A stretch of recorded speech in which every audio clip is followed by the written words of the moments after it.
Hello, Evening, sir. Russell. How are you doing? I'm all right. I was Good. wondering I was at the right link. Yeah, it's always that heart and mouth moment, isn't it? Yeah. How was your day? Busy? Silly Always. question, really, isn't it? Yeah. Yeah. Cool.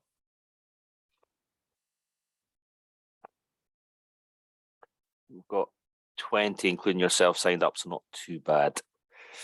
Cool. A couple of later sign-ups today. So, yeah. Hello, Lindsay.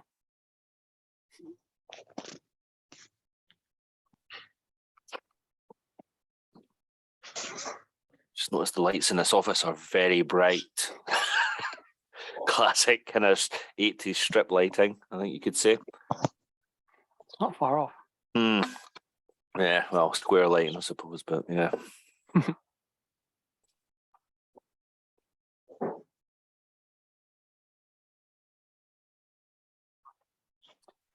Have you got a deck or any images you want to show? Or should I just start with my screen? I've got. I think you could actually just start with your screen. I'll tell you the problem I did have it was Kate Flett. I don't know if you were here when Kate was here, but she put the Pardot consultant. She put the slide deck together, and I cannot remove the Segeza logo somehow. I had Scott Cresswell had to go today. Matt had to go. Nobody seems to be able to do it. So yeah, we could probably just use your slides. I did update it, but yeah. I think some. What you can do is instead, Martin, is you could just put trading as and then just put that over the logo. There you go. Problem solved. I did think about that, or just putting a cross through it, but I couldn't even get that far, Umar. So, no. if are you in the office tomorrow? I might need to call your if you want. expertise. I'll be in, but yeah, if you're here, I'll give you a nudge. The artist formerly known as Segeza. Yeah. Yeah, I'll share my screen. Yeah. Let's go. 2 seconds.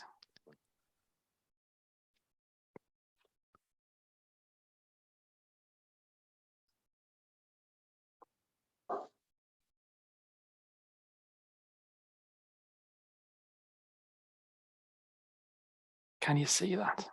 Yep. Yes. That looks very professional, Russell. A lot more professional than my efforts, I'll say.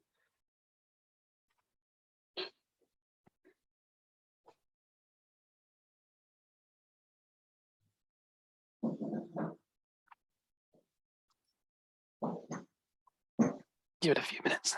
Yeah, give it a few minutes.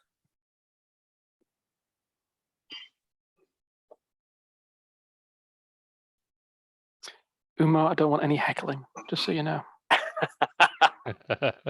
Yeah, no problems. Don't worry about it, Russell. Best behaviour, Umar, tonight. Oh, dear.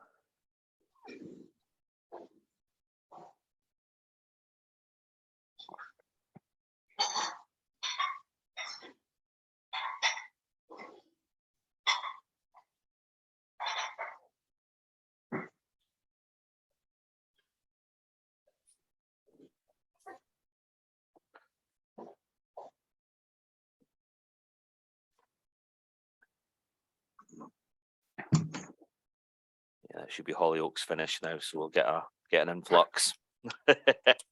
First, people have to put the kettle on to get the cup of tea. Yeah, exactly. Don't tell me you're not a Hollyoaks fan, Russell. Come on. I'm not a Hollyoaks fan. I've never. It's rare I'm back home at this time of day. Well, I yeah. could watch it on my phone on the way on the metro. That's true. Yeah.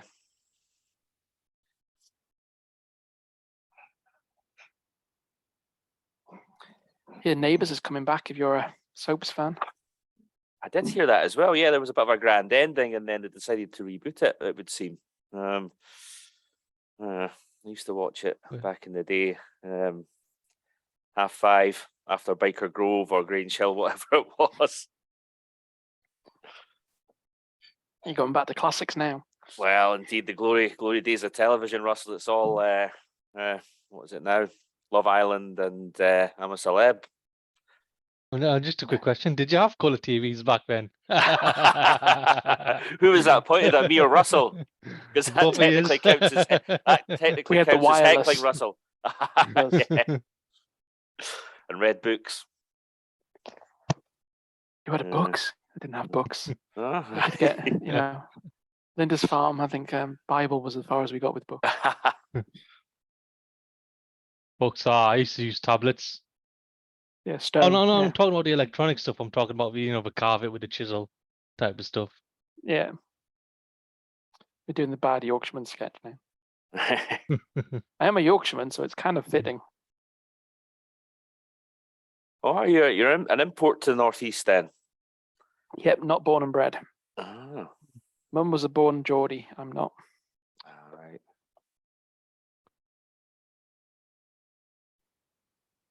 Cool. I think that's what time's that? Yeah, we'll just get started then. Yeah.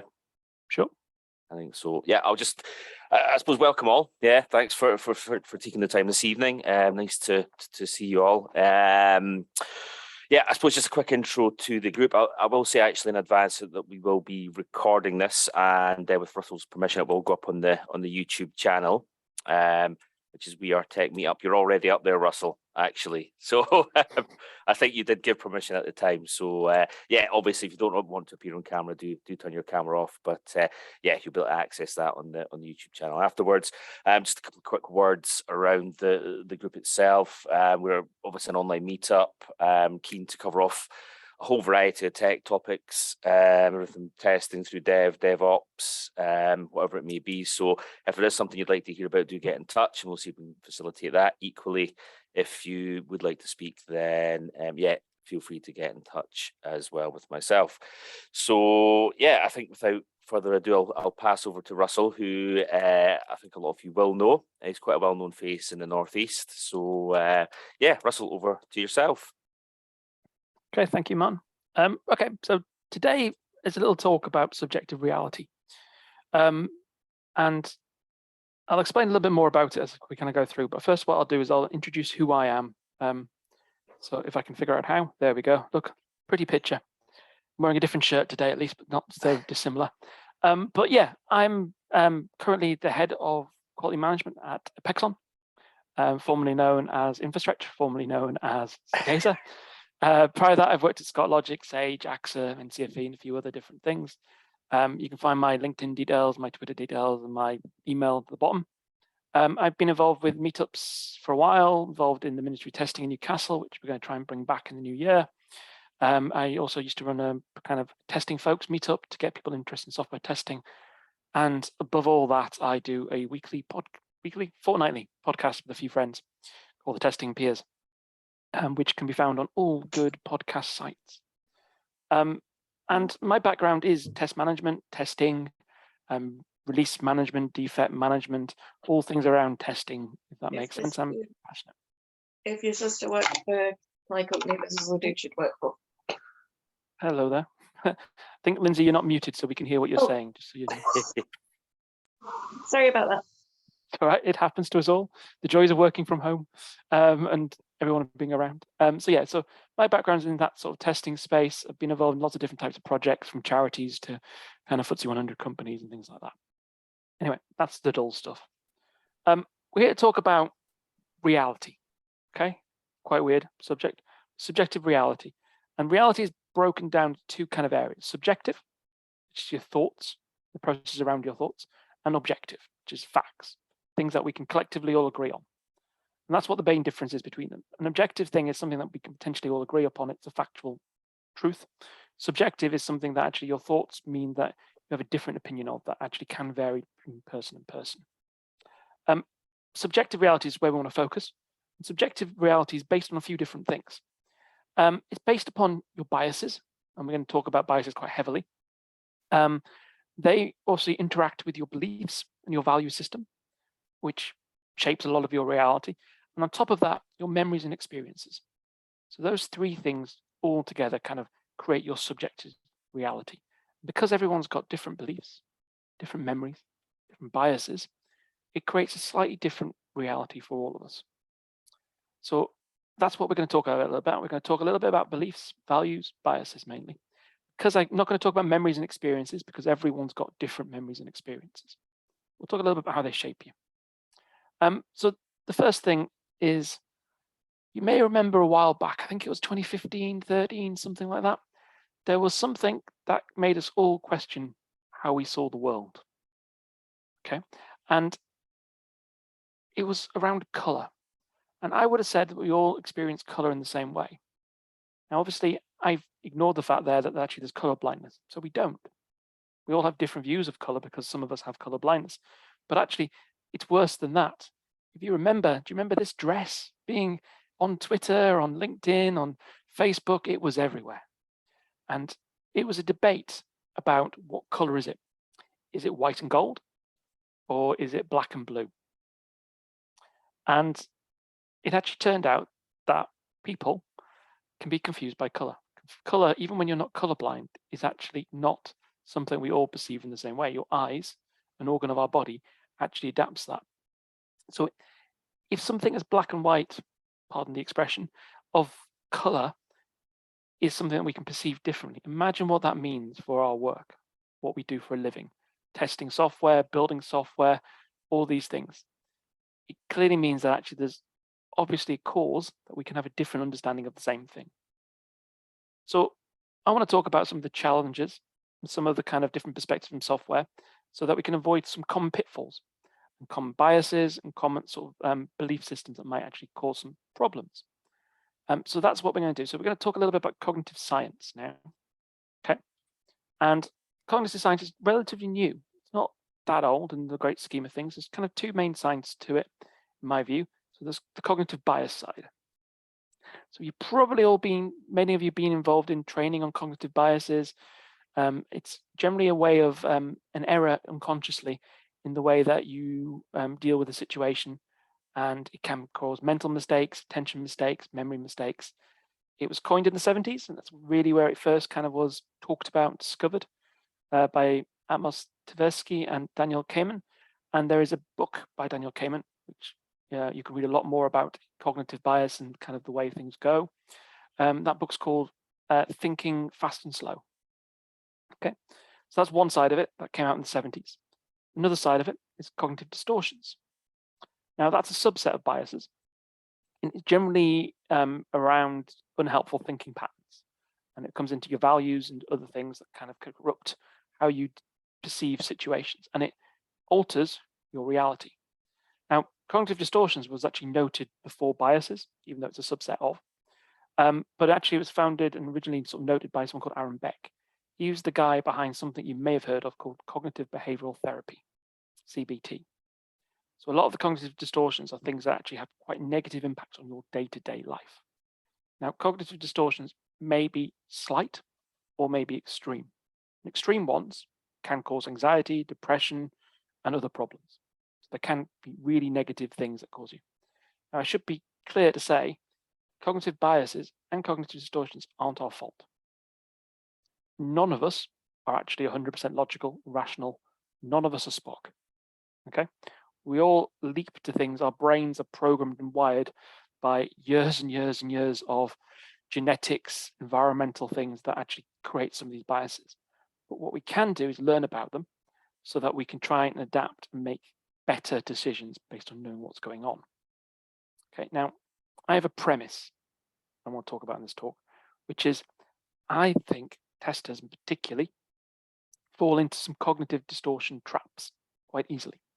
And I'll explain more as we go through, but hopefully you'll see the pattern and maybe you'll agree with me. Now that could also be my bias coming to play, that I think testers have some channels of cognitive distortion reinforced in the way that we deem testing to be. So before I delve in a bit further, if you do have questions, I forgot to say at the start, feel free to kind of put them in the chat. Or what I'll do is I'll ask at the end if there's anything, come back to anything you want to ask about as we go. But if you want to keep a track of what you want to ask, feel free just to bring it in the chat and we'll check it at the end. Okay, so there's three different core groups of biases. There's conservative biases, information processing biases, and egocentric biases. They are pretty much what they sound like. Conservatives are reluctant for change, wanting things consistent. Information processing is where you process things incorrectly. and egocentric ones are more about how you think about oneself, your own self. Okay. So we're going to cover some of these, not all of them, because there is a huge amount within them. So conservative, you've got the status quo, confirmation bias, functional fitness. You can read the list. I'm not going to go through them all.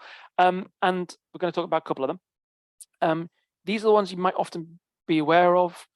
Some of them, like confirmation bias, you probably heard quite a lot of. It's quite commonly talked about, but there are lots of them. Information processing, I ran out of room. There are quite a lot of biases built in there and ways to do things. We'll talk about a few of these as well. And I think Peltzman effects is one of the ones I'm always interested in, has to be said, but there's quite a few here. And egocentric. So there's a few different ones here, but there are more. So this is where it gets complicated very fast. There are hundreds of biases we have. You can read books upon books upon books on different biases that we come across. And we all have them. There probably isn't a single person in this city I'm in that could actually say they don't have any bias for anything. It is unreasonable. We all have biases. It's just who we are and how we are. Again, there's nothing wrong with it. It's all about being able to recognize it and adapt because of it. You know, these are unconscious biases we're talking about, not other forms of bias. So they're the three groups of bias that we get. So we'll cover some of these. We'll come up with some common tips to kind of how to deal with them, how to think about them. If you want to go and read more, you know, by all means, take a screenshot of here, go and have a look, read up on these. If you go to Wikipedia, you'll find a much longer list. There are lots and lots of them. So we're going to take a snapshot. Otherwise, Martin here will find that I'll not be shutting up until next week. And I don't think he wants that because I don't think YouTube can support a 3-day video. But we'll, you know, I'm a tester, so I'm happy to try. Anyway, we'll move on. So the first one I want to talk about is a common one. So there's two biases here on one screen. So I'm going to talk about optimism bias and negative bias. So optimism bias is where we are more optimistic naturally, than potentially we should be from data or anything else.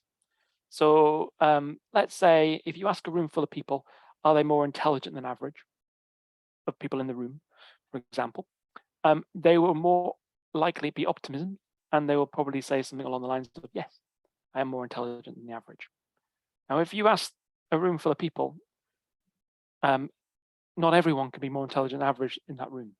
It just doesn't make sense, but everyone probably will say they are. And that's because of the bias that's built into us, that we often believe that we all live longer than we think we are, we're more intelligent than we think we are, children are smarter than average, that we'll be more successful than other people are. And a lot of us have these biases built in. Not everyone, but a lot of us have them. And it comes into testing some other things. Now, I'll give you an example of testing one here, which is when we're testing something, we go, oh yeah, it's small, it's a couple of hours, oh, it's a small thing. Now, developers, and I know there's some developers on this call, oh yeah, I know what that is, I'll just fix it, it'll take me a couple of minutes. Things like that. That's the over-optimistic of it. I think we've seen something similar before, so we actually kind of are over-optimistic. We don't consider all the facts, all the information, we do some things there. Again, it's human nature, nothing different than that. You also have kind of the negative bias side. So that is, you give more weight to bad experiences than good. So you think about a time when something went wrong, and you use that to be a sign of the future patterns. Which, I think we've got a few more people. Perhaps Martin, you can mute. I don't know.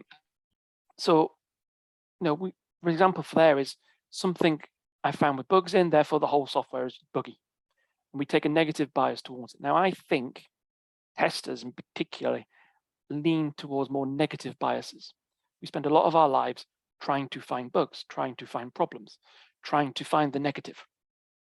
And that's certainly the way it's perceived, even if actually what my view is, we're trying to improve the quality. We're trying to help. We're not trying to find fault. We're actually trying to help make improvements. But because of that negative bias, it's reinforced by environment around us, we do tend as testers to move towards that negative bias of it's broken, it's all useless, and things like that. Now, it matters because if we're aware of our optimism and if we're aware of our negative, then actually we can adapt it. So imagine you speaking to somebody as a developer or as a tester and say, oh, there's a couple of hours, piece of cake, easy peasy, lemon squeezy, done this before. If you're aware that you might be optimistic in that, you might catch yourself. You might actually go, actually, I'll have a look first and come back to you and give you a better example, give you a better estimate how long it'll take. You might do some analysis, you might do something to give you some better idea. The counter for the negative, if you're negatively thinking everything is bad, everything's broken, if you're aware that you do that, you can start changing the way you message and communicate. People don't enjoy serious negativity. There's a lot of criticism of testers for always finding fault. It's about, well, this works, this doesn't work. If you ran 100 tests and only 5 of them have failed, that's pretty good. 95% success is pretty good. Clearly 5 things going wrong, not ideal. So you can start framing things differently. And that reduces the pressure on you, it reduces the pressure on your colleagues, and it makes you more of a team player working with people. You can learn how to communicate your optimism, your negative, then it helps you actually become a stronger team player. There's some other tips as well, which is start trying to think of pre-mortems. What's the worst that could happen? You know, what would be the newspaper headline if this was actually as bad as that? Would there be a newspaper headline saying 95% of the system works, 5% is not that great? Depends what the bugs are, doesn't it, really? The bugs are catastrophic. That's a bit of a problem. So you can use those sort of pre-mortems to try and guess what might go wrong. You can use statistics. How often are you accurate with your estimates? Are you always saying a couple of hours and are you always right? If it's a couple of hours, are you better off saying half a day? Statistically, what works out best? You can keep a track of that. You know, you can use certain things like story pointing and other areas and not link it to time. There's certain things you can do. You can build in contingency. You can ask someone else their view. So rather than being kind of negative or positive about something, you can get a second opinion. You know, I'm not sure. What do you think, Dave? You know, Beatrix, what do you think? You know, is this software really good? I found these defects. You can try and get perspective, and that helps you. So that's the optimism and negative bias. That moves on to something that's a distortion. So these are slightly linked, but a polarized thinking distortion is one where people think it's all or nothing. Okay, so there's no room for any nuances, there's no room for gray area. Everything is either black or white.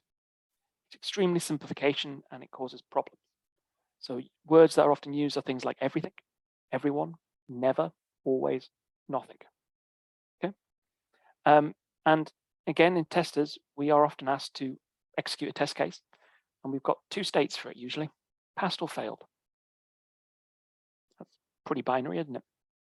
We're not really allowed the space of this gray, well, it kind of worked, or yeah, that little bit's a bit iffy, but actually the sense of the test is there. So we work in this polarized way quite a lot, and that can sometimes affect us. But it can actually be a wider problem and can impact quite a lot of other people, because nothing is always perfect. Nothing is always right. Some examples is, you'll hear this from people, and I've heard it, I'll never be any good at automation, I'm useless. They've taken an example of something they've done around automation or finding it hard, and then they've polarized that into kind of a negative attitude of themselves without kind of thinking much further. It's just simply A equals B. Good automation, being good at automation equals testing. Not necessarily true. There's lots of other things in testing. There's performance stuff, there's manual, there's coaching, there's exploratory, there is training, there is requirements analysis, there's all sorts of different things. Automation is just part of a good tester. And in fact, never. Is that true? Could there be more different ways of learning, different ways of doing it? Perhaps. The other one is where people kind of say, well, everyone's faster than me, everyone's better than me, everyone's this, everyone's that. Again, it's not always true. There'll always be someone who's the fastest. There'll always be someone who's the slowest. But actually, most people will be somewhere in between. You can't be the best. Most people are somewhere in between. And it goes for lots of things. If you're kind of in this, it can really affect your mood, because obviously you start thinking everything is one thing or the other. So you've got to start thinking about alternative ideas. You've got to start trying to challenge yourself when you come across these negatives and everyone's and statements. And in testing, we do it a lot. This software is useless and things like that come up. So the first thing you got to do is recognize it. Something called a thought diary, where you write down your thoughts and you write down why it might be true, why it might be false, and starts getting into the habit of challenging yourself. Look for the gray areas. Is everything broken? Is the test true or false? Is there a gray area? And even in testing, there's often a gray area. No one really wants to know the gray tests. Everyone wants to know the pass or the fail, but there is gray. There's things that need to be reconsidered. There's new tests that need to be created. Consider the alternative ideas. Now, if you go down the polarized thinking view, it alters that perception again, we talked about before, alters that reality. You start seeing everything as true or false. And that means that you can find it very challenging working with other people.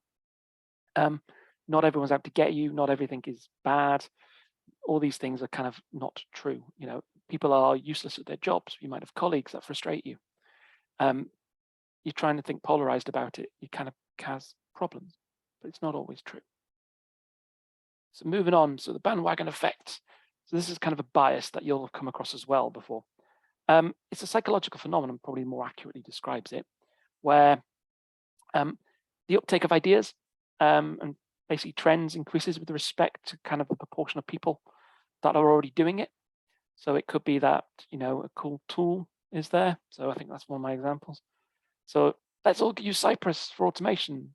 And if the only reason is it's because it's a popular tool, you're kind of on the bandwagon. Someone tells you this bit of software is buggy and you agree to them and you hear other people saying it and repeat it, then you get onto that same bandwagon and agree with them without any factual information whatsoever. You end up being on that bandwagon. That's all going to shape your reality. You're going to start thinking things are true just because other people are telling you. And you've lost objectivity. You've lost factual information, which means you'll start doing group thinking. You'll start doing herd mentality. You'll do things for the sake of doing them, not because of the right choice. So you've got to challenge your thinking on these things. You've got to ask why you're doing it. You've got to pause. You've got to create these sort of spaces. You've got to try and make sure you're making the decision based on fact or reasoning beyond simply just popularity. And popularity can be a reason you can hire more people if it's more familiar tool. It's more commonly used. You can train people better because often there's more materials. Can be a reason, but the reason is you've got more material. The reason is you can hire more people. The reason is because it's popular. So you need to be explicitly aware of those things. And you know, when you're training people, sharing with people, you can explain the why. That helps people understand because they'll all have a different perspective of what that bandwagon should be, what the cool tool is, what the right thing to do is. So that moves on. So moving on to a filtering distortion. So this is another distortion. So this again alters your reality around you. It's trying here is to think about how you can see other people's filters. And when you see them, how you can help make sure that get over filtering distortion. So the first thing to explain really around filtering though is what it is. So it refers to kind of a way that you can ignore all of the information that doesn't kind of solely focus on your thing, so that you kind of ignore everything that's not kind of what you want to see. So you can ignore all the good things in life, for example, and filtering distortion and focus on all the negatives, which obviously makes you quite negative and quite depressed, which is why it can cause some problems with the way you think about the world. So that's why it's good if you can help people, good if you can spot people with these distortions. And I'll be completely honest, I've had this problem before, and it is a challenge, and it helps when people can realize it and help you through it. But I think this is actually a direct quote from me. This software is, we shouldn't release it. There's lots of bugs, hundreds. And all you can think of is the bugs. And as testers, we do this quite a lot. One bug, one critical thing, it's the end of the world. And sometimes it is, sometimes it isn't. That's the problem. I've released software before for different reasons with hundreds of bugs, but it was actually the fact that other parts of it didn't have hundreds of bugs. And they were the really useful things. Or actually, it enabled us to get off a system that was going to die 2 days beforehand. So if we didn't, it would be even worse than 100 bugs. The system would just not work. So sometimes there's actually kind of a reasoning that we have to be aware of. And if you can't, you filter out those reasons. If you know what they are but don't listen to them, you can end up with a filtering distortion that can be quite negative. The other one is here. I'm terrible at presenting. I've spelled the word wrong in a deck and I got loads of praise. So if you get kind of someone saying kind of like you're terrible at presenting, classic one, and they see something like they do it because they think of some words they got wrong. So in one of the earlier slides, I was actually mistaken. I actually spotted it earlier. just capitalization. And sometimes people can focus on the fact that I see that mistake, go into a negative spiral and say, well, I've got some mistakes, not perfect, therefore I'm bad at presenting. You ignore all the positive praise you might get and you focus purely on that negative. And that's kind of a challenge. So when you see this, you'll see some people in your teams, in your areas, the colleagues you work with, who are only spotting the really bad. They're not thinking of the positive things. It could be a work environment where someone sends an email out that isn't ideal, and you focus on that situation, ignoring all the positive things going on in your workplace, how they are promoting good health at work, how they're doing other different things. And if you're filtering just to all the negatives, it again distorts your worldview and can make you quite depressed and quite kind of upset. Again, thought diary is a great way of doing it. Challenging your thought process is the ultimate solution here. Getting that outside perspective, pausing on it, but first and foremost, recognizing it. That's the key challenge. And we all do it. We can all get into this kind of shape where we filter out everything but the bad news. And I do it. It's the reason a lot of people leave jobs at times, because all they can see is the negative news. They don't think about all the positive out there, and it goes with software quite heavily. So moving on swiftly. Survivorship bias. Now, apart from I love this picture, survivorship bias is something that was kind of highlighted, I think, in World War II. So what they did was they did a survey of all the planes that came back from bombing runs that survived, where all the bullet holes were. And they thought, oh, well, these are all the holes, so let's reinforce them. And obviously what they did there was they looked at the planes that survived. So they reinforced the places that a plane could get shot and it wouldn't crash. What they ignored entirely was the places that the plane that didn't come back got shot. So this is not just applicable in war, this is applicable in software as well. There's often the case that we judge success by, for a classic example is, well, Google do it. Google are successful, therefore everyone should follow that. And that's kind of a survivorship bias. There's hundreds and thousands of companies that tried to do what Google did and failed. There's some policies and procedures that Google do that don't work in other places. You might have heard of the Spotify model. Everyone has lots of people have copied that in some ways, and we do it because Spotify has been successful at it, therefore we all want to try to do it. It doesn't always mean that's the right thing to do. Sometimes if you focus purely on what's been successful, you'll ignore what has failed, what has not worked elsewhere. You've got to look at those distinctions. Kind of works here in software quite heavily. So imagine you ask 100%, all your customers what to think of the product. You're going to get a great view, but they're all the survivors. They're all the ones that are still using your product. Imagine all the people that aren't using your product anymore. Imagine all the ones that got to the front page and just went, ugh, that's ugly. If you don't ask them, you're getting a very biased view of what your software is. If you ask the customers that persevere, you're getting your hardcore customers sometimes. So sometimes you have to have wider questions. And that's a classic one. I'm trying to think of another good example. So just trying to think of one. So imagine,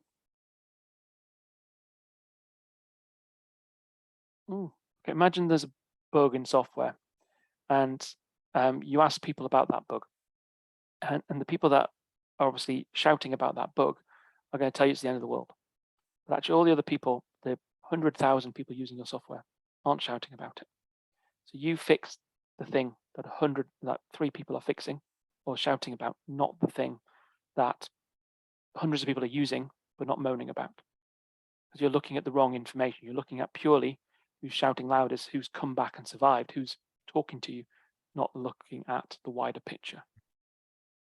So you've got to make sure your data set comes from a data that is broad, that isn't just the survivors, isn't just the people that are using it currently.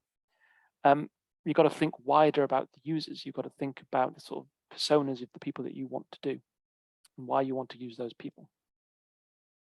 Okay. So review the data source, check your context, check that you're asking the right question of the right people. Because you might see, for example, 100,000 people can log into your system. That's great. Was there meant to be 200,000? Sometimes you've got to make sure you understand the context as well. So framing effect is again a bias that we all fall foul of, but with something we can use to our advantage often. So how you frame things will alter how people actually perceive them. So wording is really, really important. So if I was to say something along the lines of, I just made a small change to a login screen, that tells me, as a developer tells me that, makes me think small, it makes me feel it's not very big, not very high risk, and so on. If I say I've made changes to the login screen, it doesn't bias me in the same way the first statement did. The first statement makes me think it's small. But you know, when a developer perhaps tells you as a tester that, oh yeah, I've just done this, or oh, it's a tiny thing. I think most of us testers know when we hear those words, be careful. But sometimes it's true, but if we change how we phrase things, it does influence how people receive those words. So another one is, can we delay the release by 2 weeks due to software quality issue? Versus, can we spend a couple of weeks improving the quality of software so our early adopters love it? Changing the framing of the conversation from not saying delaying things, you can actually improve the odds of being listened to, being heard. It's really important that you kind of look at how you phrase things so that you can generally affect the results. If you shout and scream, this product is not very good, or there's lots of bugs on it, you'll often people will ignore those sort of thoughts because I think you're crying wolf. So you've got to kind of look at how you frame things, how you frame news. If you want someone to delay something, maybe don't use the word delay. Look at the way of positively framing it rather than negatively framing it. If you want people to be able to make a self-assessment and not be biased or anchored by you, don't tell someone it's a small change. But guess what? It works both ways. If you want to frame something, it can be useful. So classic example is you've got 2 weeks to test something because it's getting shipped in 2 weeks' time, and you want therefore testing to be risk-based, targeted, small. So you need to frame it to say, we've got 2 weeks to test this so that your team can plan what they can execute in 2 weeks. So it can be a useful tool to kind of do things. Definitely. So, think about what your main message needs to be, how you can frame it, whether you should be neutral in your framing, whether you should be leading in your framing, but understand that basically how you phrase things from an email to a conversation can shape how people receive that and alter their reality of what they think is important. Okay. Moving on to the Peltzman effect. So hopefully some of you may have heard of the Peltzman effect. Not about car crashes, but it is about safety. I first heard about this from someone called Andrew Brown, who's a software tester up in Edinburgh.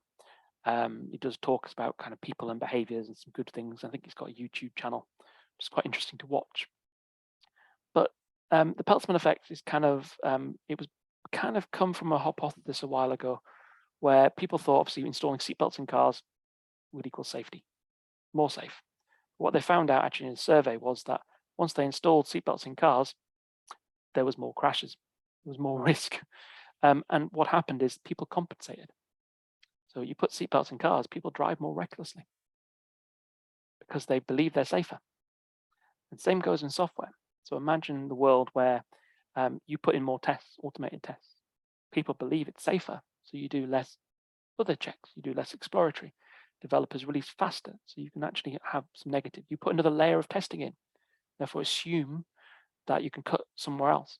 Because of that, you can have this kind of Peltzman effect.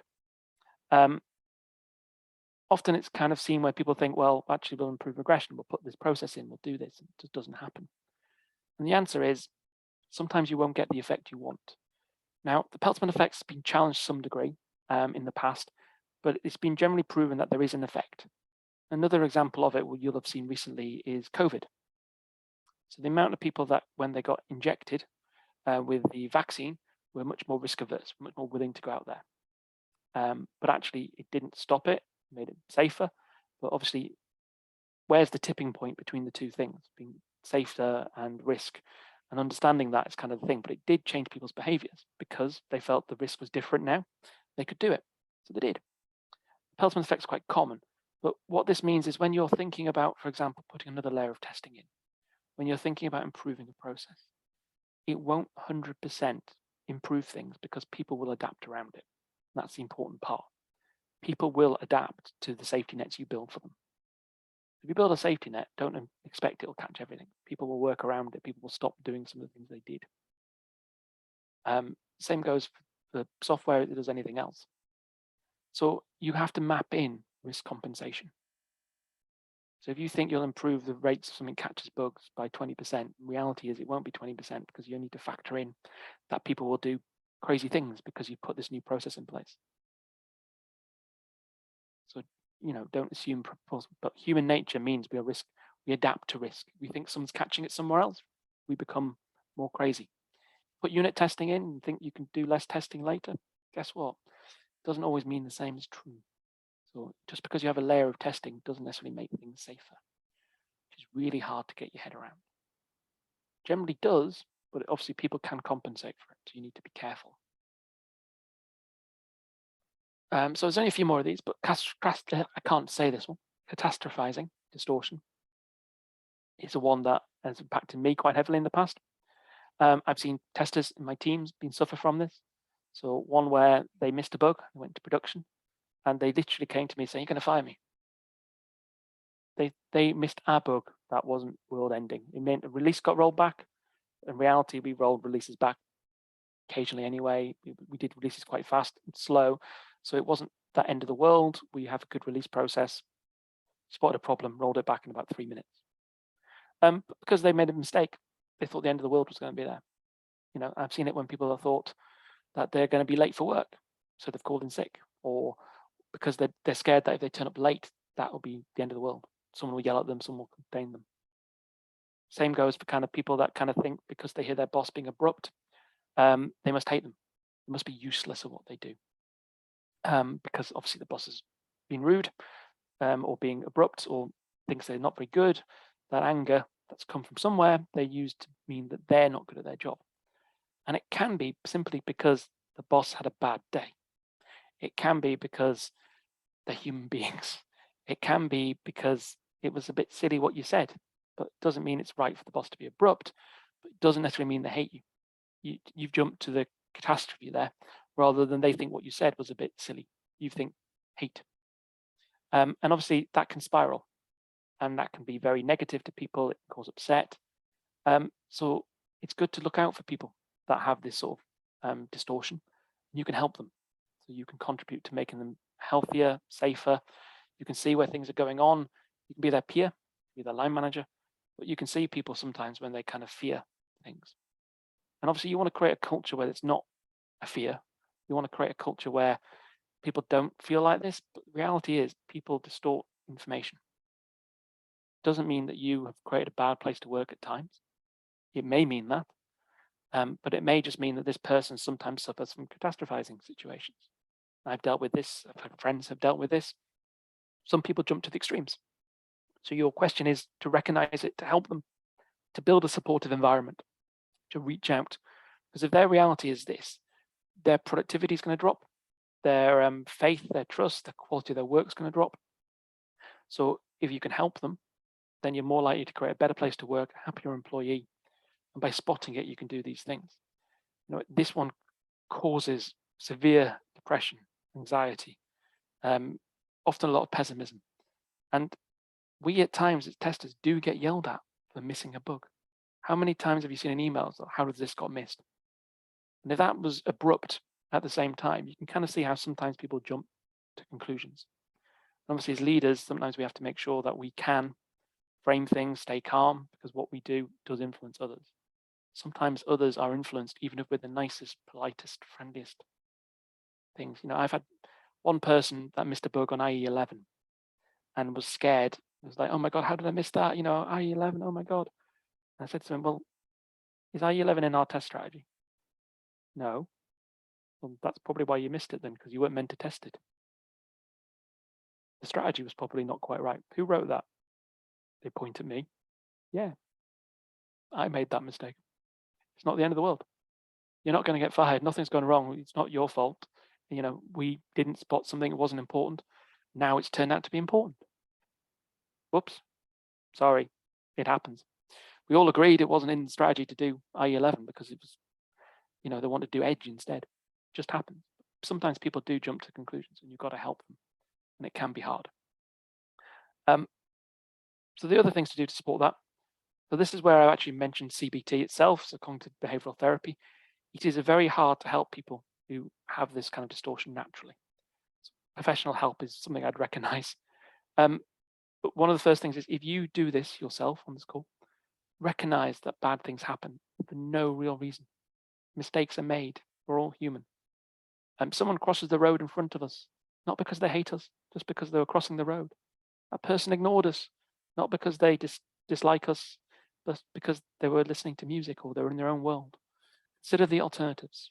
Again, write thought diaries. But if you see things from different perspectives, it'll help you understand how sometimes things escalate. And you can obviously try and nip it in the bud by helping and supporting people. Because it's not rational. It's not always rational. Sometimes it is. So a couple more to do. This actor observer is one of my key ones. I talked about there about crossing the road. That's a classic one, kind of actor observer sort of bias. It is where we sort of attribute others' actions, our own actions to external factors, but we blame sort of other people's on internal ones. So the classic examples here is this test is flaky. I bet Sam, hopefully no one on the call is called Sam. Sam's useless at automation. I'm always fixing their issue. Get blame. Okay. And then you find out, oh, yeah, it was me. Oh, well, it was a really bad sprint and I had a stubborn bug. So it was a pretty awesome test. I'm pretty amazing. I'm good. Because when you are the person observing somebody else, you criticize, you complain, they're useless, they're not doing things. When it's you, you'll come up with these external influences and it's okay. And this is how we can often have that bias to other people. So, you wouldn't do that. They're not very good at what it is. You're great at it. Oh, it's because I was feeling ill.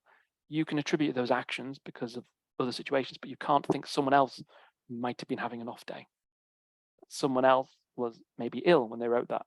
We don't naturally think of that. So you start blaming. Okay, and blaming is negative. And you've got to see the fact that your reality can be impacted by this actor-observer bias.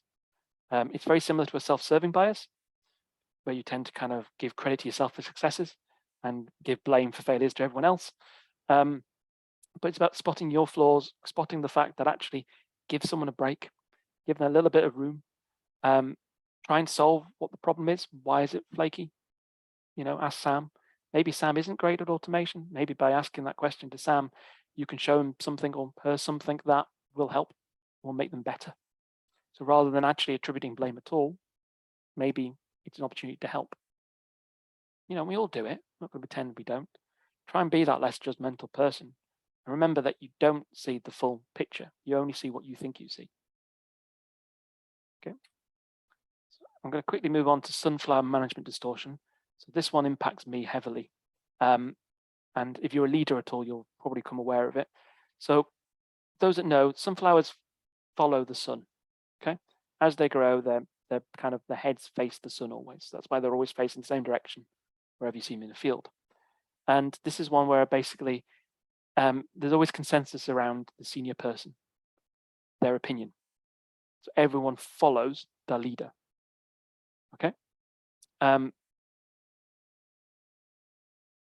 So sometimes as a leader, you'll tell people things and want their opinions, but they're just following what you say.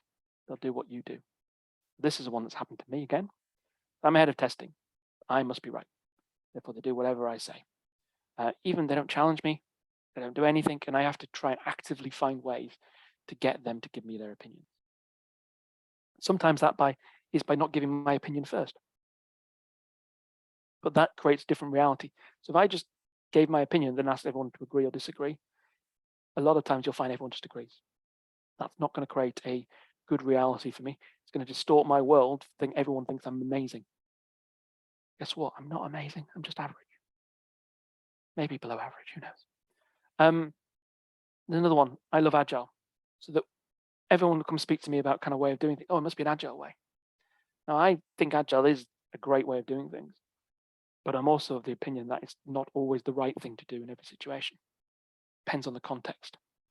But you'll often see people coming to you, kind of trying to give you the information you want to know, what they think you want to know.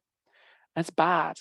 So it distorts your reality as a leader, but also it means you're distorting your reality as a person speaking up to a leader. You've got to question yourself. You've got to question the whys and the what they're for. So if you're a leader itself, check the facts. Analyze things yourself. Ask questions. Allow people to be questions. Don't be dictatorial. Ask people what they think. Challenge them. Ask them, why is agile the right option? If they can't give you an answer, then maybe that's not the right answer, because we all like to hear that we were right. And the other one I think is most beneficial here is experiment. Create a culture where experimentation is actually the go-to thing of, well, let's try something. Let's do that. What do you think? Well, let's give that a try. Versus one where actually it's just do what Russell says. Because do what Russell says is not going to work all the time. Guaranteed. And encourage that culture where candor is there, where actually there's praise for people that challenge you. Don't shout back at them. Don't be negative, because your reality is being distorted by everyone just saying what you want to hear. So challenge, allow that candid, allow that feedback. You're not always right. And if you're hearing you're right a lot, challenge it, ask questions, be candid. This thing, sunflower management, kills innovation. This is the one thing I should add. It stops people doing things differently. Just follow the leader, which is not going to build you a great team, not build you a great company or culture. It may mean you get a lot of sunflowers that follow you. It may mean you get a lot of similar. That's not a positive thing. You need different people to give you their opinions to create a more robust reality, more robust understanding of the event. So I'm going to skip availability heuristic. So this is the one, actually, I'll quickly go over it. It's where people focus on kind of what was most present, most recently. So availability is like, let's always test what went wrong the last release. That can be the fantastic thing, but it can also be the wrong thing, because unless you're changing that same area again, is it likely to break this time? If you are, it's a risk. If you're not, you're then focusing just on what went wrong, what you're familiar with. There's classic examples here where people, if I asked you whether you think drugs use has increased or decreased in the last 20 years, if it's been in the news recently, you'll tell me it's increased. If it's not been in the news recently, you'll tell me it's decreased, because it's that news has made you more aware of it. If we talk about recessions, it's in the news, guess what? We think more about recessions, we're more worried about it. And that availability, that information shapes what we do. And again, it fakes our reality. So we start thinking about the things that are more available to us, the tools that we're more familiar with, the techniques we're more familiar with. It isn't a bad thing. It just needs to be questioned. It's a shortcut to try and help us see what's been frequently valuable to us, therefore to try it again. But the question is, in testing, in particular in software, is it the right thing all the time? And the answer is not always. It's a rule of thumb. That's the thumb picture here. It's heuristic. So challenge it, avoid impulsive decisions. Ask why you're doing things again. Use data. Just because it went wrong last time doesn't mean it'll go wrong this time. It may mean if the same people are doing the same thing with the same lack of care, yes, it may be more realistic to happen, but not always. So that's kind of the different areas of reality I want to talk about, different things that shape it and how they shape testing. Some tips that you can do to avoid, reduce, challenge yourself, be aware of it. The main tips that I want to kind of summarize briefly, which is this. Acknowledging and learning about biases is a great start. The fact you're aware of them means that you can challenge yourself and actually make better decisions. One of the best ways to avoid a lot of these biases is ask questions and get information so you're more informed. The final one is try and get perspective. If you can get perspective, you can understand from different perspectives where things are, a lot of these can be avoided. It is hard to do these three things, particularly the last one. You don't realize you need to get the perspective. You get perspective on everything, you never get much done because you're always asking for perspective. But pause, jot things down, make notes, ask yourself the question, is this the right thing? Testers do love asking questions. Generally a trait of testers. So, ask questions, be better at it. So in conclusion, it is just be aware of your biases.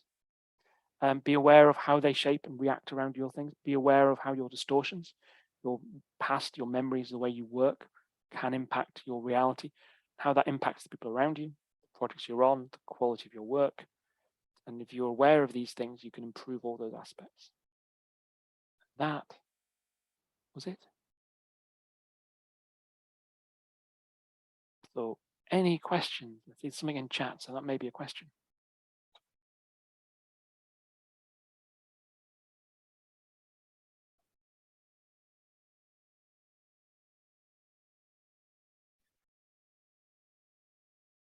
I had a question actually, Russell. First, obviously, thanks very much. It was really thought-provoking. I think from my perspective, whether you're heavily involved in software or other areas, there's a lot of really good takeaways, and my mind's kind of racing a bit. I think we would say, but what I was keen to understand from your perspective, how do you think your, I suppose, understanding of subjective realities made you, I suppose, a better tester and a better leader of testers? It's maybe a better team player is my general view, because it's allowed me to see things from others' perspectives, to not think of things as black and white, not focus sometimes on the wrong things. I'm human, so I still do, don't get me wrong, but if I catch myself 20% more than I did before, that's a 20% improvement. That means I don't dwell on the negatives or things like that. It's made me question decisions. Am I doing it for the right reason? Yeah. Am I doing it because my boss, I think you like it, or am I doing it because actually it's the right thing to do? So all these things kind of help me make better decisions, which helps, as a leader, helps my team. It helps projects I'm on. But ultimately, it's improved me as a team player, be it at my peer level, my senior leaders, or the people beneath me, that I can understand that there's different perspectives from them, and maybe why they've done what they've done or not done what they've done, or why they fear things, why they're happy-do-lally, etc., and build diverse teams because of it. I think from my perspective, I think I could see how it would give you a lot more clarity in what you do.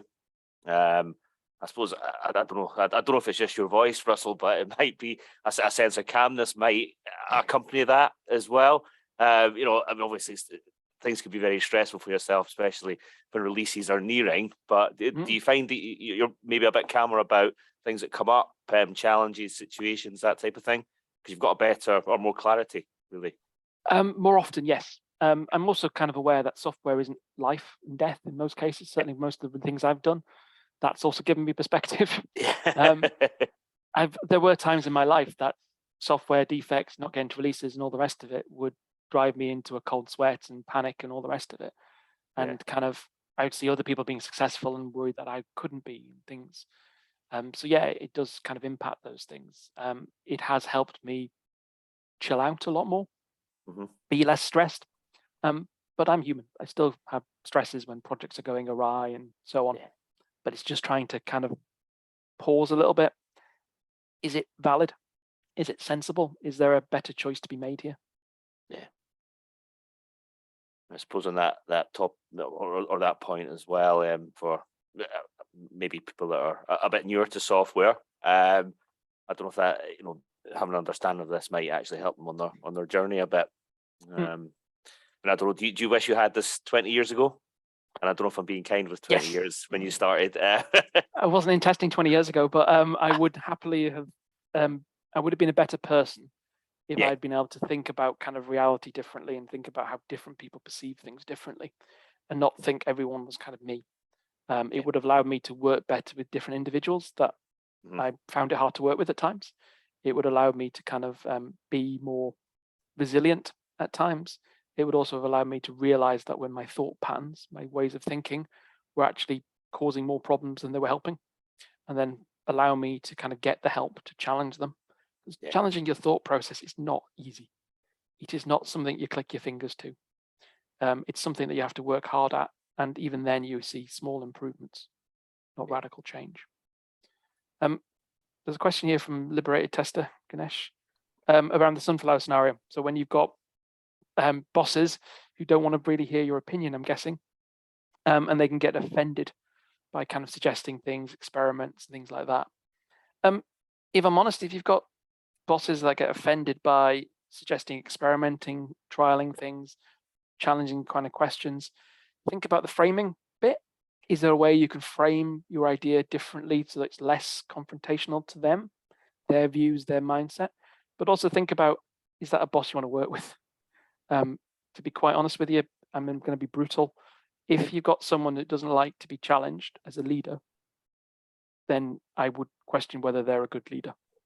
And that's probably pretty harsh, but I would argue that I wouldn't stay working for somebody who was offended by kind of ideas and talking about experiments and trying different things. If they were just challenged by it, they wanted you to be more robust and say why you want to do the things, I could work with that. But if someone just felt it was wrong to challenge the leader, I don't think that's certainly the kind of leadership culture that I would be happy working under. I would look elsewhere. I think there's a hand up in the chat as well, or in the Teams as well. Yeah. A couple. Would you like to unmute yourself and ask a question? Who, I don't know whose was up first. Yeah, I don't know if I was first, but unmuted myself first. Yeah, thanks for the contribution. This is really amazing. I was really captivated. I don't know if that's the right word to use, but maybe convicted by your saying like kind of those two approaches to QA, to where like we see ourselves as bug finders versus quality improvers, if I can use that word. Yes. Because I lead a team of QA testers working on different projects, a bunch of projects, but I feel like we're falling into that category of we're finding bugs, we're bug finders, we're bug hunters. And I really like that kind of shifting from that perspective, because it's very narrow-minded in a way. And I want to add value to our customers through improving quality. So what are the tips that you use to kind of imprint that point of view to your team? You know what I'm saying? To where like we're quality improvers instead of we're bug finders, to where like the team grows into the habit. The best way I can describe this is there's lots of things that have been put out there by one of my friends called Simon Pryor. It's about quality culture. It's about shifting the organization and the team to kind of thinking quality versus thinking bugs. And it's hard and slow and it takes time, and it starts with small iterative sort of steps. What I would say is kind of the first step is obviously is coaching people into kind of the value you can add. So defect prevention over defect finding. So if you start looking at the defects, you can maybe find patterns, root causes of what's causing them, misunderstanding of requirements, no acceptance criteria. You might find different patterns and things that actually cause those defects. Your first step is, if you can start finding the patterns, then you can actually start having conversations with people saying, well, look, we can avoid some of these. Most people would like less defects and like other things to be found instead. So if you can start finding those patterns and talk about how you can avoid things, and you can learn, like, you know, how do you avoid unclarity in acceptance? Well, you can start doing sort of acceptance test-driven development, behavioral-driven development. Simply writing acceptance criteria down could often be a first start. And then you start persuading people in framing things in ways that help them come on board with that. Now, if your challenge is your team, not like the testers versus the people around you, then you could kind of look at kind of watching some videos from Ministry of Testing on the subject area. I think there was a talk on it at the Test Read Bash last week as well on it. It's a common pattern of trying shifting people to quality and what that really means. Most people, obviously, it's about defect prevention. So you'll hear terms like shift left quite heavily. These are all sort of defect prevention type techniques. So read up on those sort of things, I guess, and then just start trying to encourage the teams like, well, how can we prevent this? Pair up with developers. You'll actually find there's a few here. They would rather not make a mistake most of the time. Some will be quite happy, but a lot of them actually would prefer to kind of be helped to make the right thing first time. So if you can start finding the advocates of the developers, of the testers, you can start making inroads. And if you start making inroads, people start seeing it, start understanding it, and start getting on board usually. A very long answer, sorry. Hope that helped. Gabor, I think was it yourself that I might have had a question? Actually, it was uploading. I was uploading, clapping. Ah, sorry. Okay, So, thank you. One thing I would say at this point as well, we do have your shift left, shift right talk on the YouTube channel. So a nice little plug. Thank you, Russell. I wasn't even thinking of me, but yeah, thank you. Yeah, no, absolutely. But it is on there if anyone's interested. It was a really good session as well, which you can obviously find.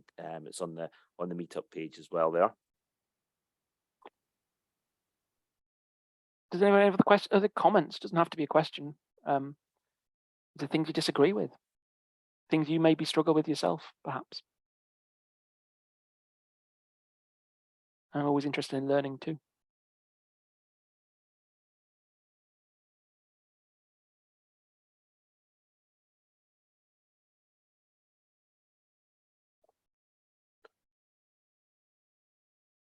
I think from my perspective, what I did find interesting was the framing effect. I think there's some really good uses of that.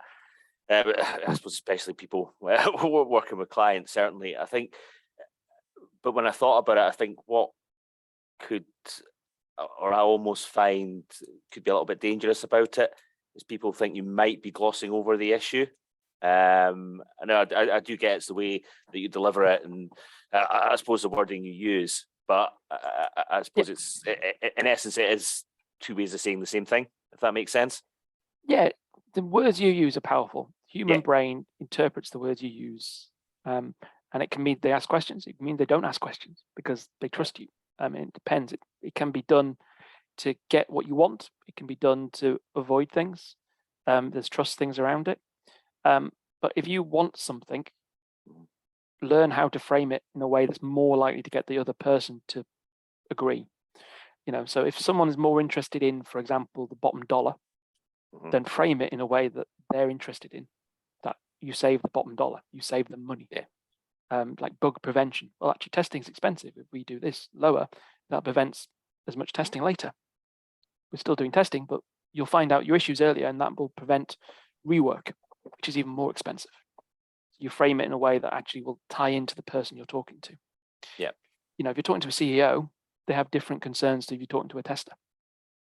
If you're asking someone to do some work for you. So yeah, it's a very powerful thing, framing. And if you start to realize what you can do with it, and you think about how you frame things, how you send an email out, stop the release, it's broken. It's not necessarily going to get everyone's attention unless you kind of say what the broken thing is. You can't create a new customer. That's going to get more people's attention than just saying it's broken. But yeah. Yeah, that does make sense, actually. Yeah, thinking about the result you want to get, but be mindful of their motivation, I suppose, in a nutshell. You're in recruitment, I believe, Martin. Yes. So I'm sure you have to frame things and think about what motivations for those people are. Yeah, I do. I think, a big takeaway from me here is sometimes I can probably be overly blunt and maybe a bit less mindful at times. And maybe I should be a little bit more creative when I'm framing things. I'm usually a bit overly direct, I think, if I'm being honest. But direct can be the right solution. Absolutely. But equally, I know there's times in the past where I could have framed things differently. You'll see that people are more interested in promotions sometimes. Titles are more important to some. Indeed. Pay is more important to others. Yeah. So it's just framing things in a way that sells it to the thing that the person wants. Absolutely. And you're more likely to be successful. It doesn't guarantee success. No. But obviously it helps. But yeah, but a lot of these things are true of everything in life, not just testing. These were examples more in software engineering and testing that I gave. Yeah. But yeah, if you are aware of these as a developer, you'll probably write better software. You'll certainly be a better team player.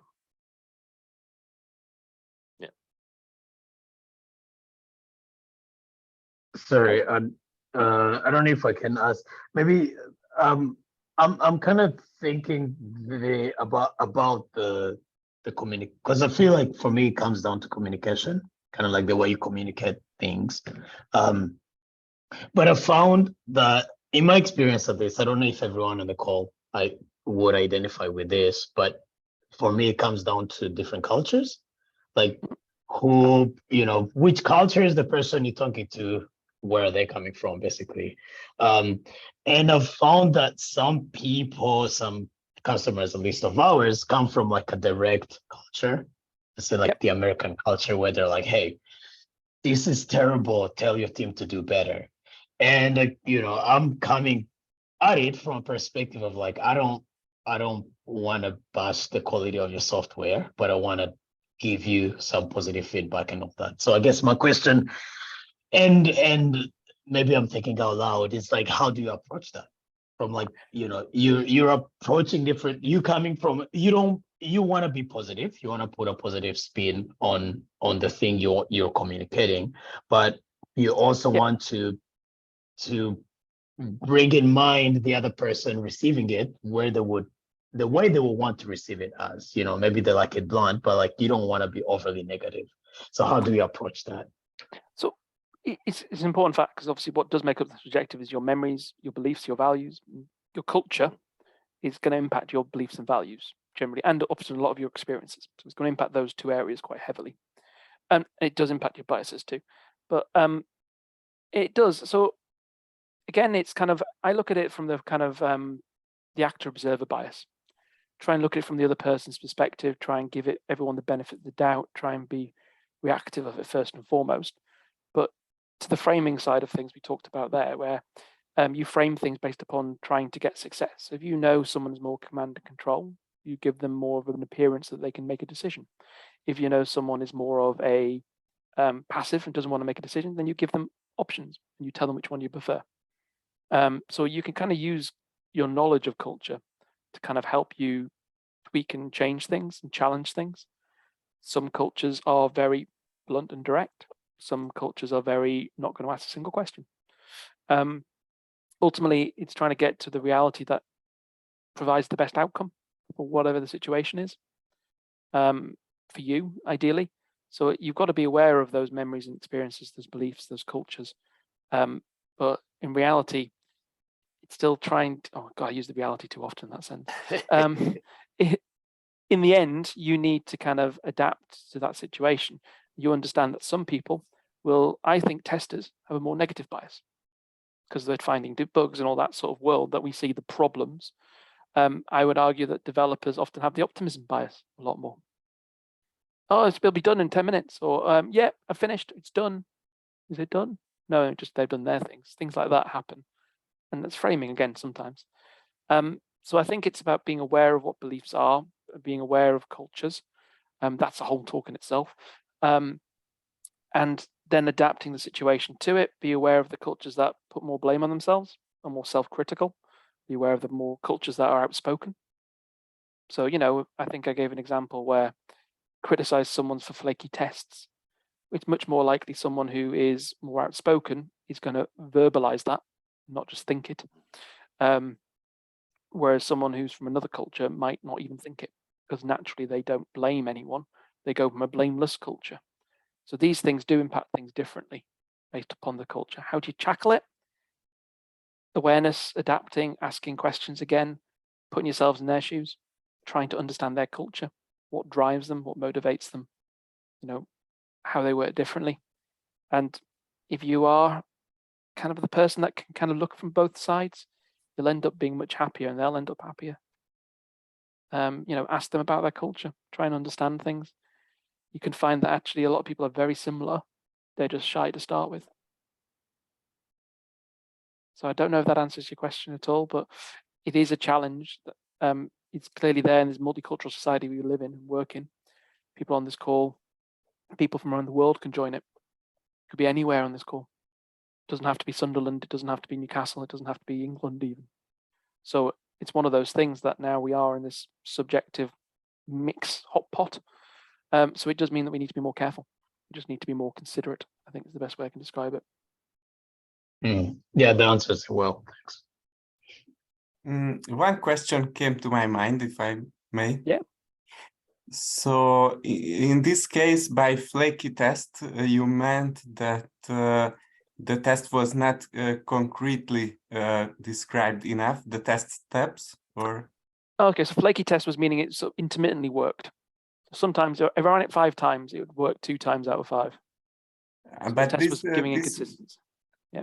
So this was due to the error in the test or in the software under testing? Well, it could be both, but I was insinuating it was more the test itself. I can find to the example. So it was an automated test, or Yeah, manual so test?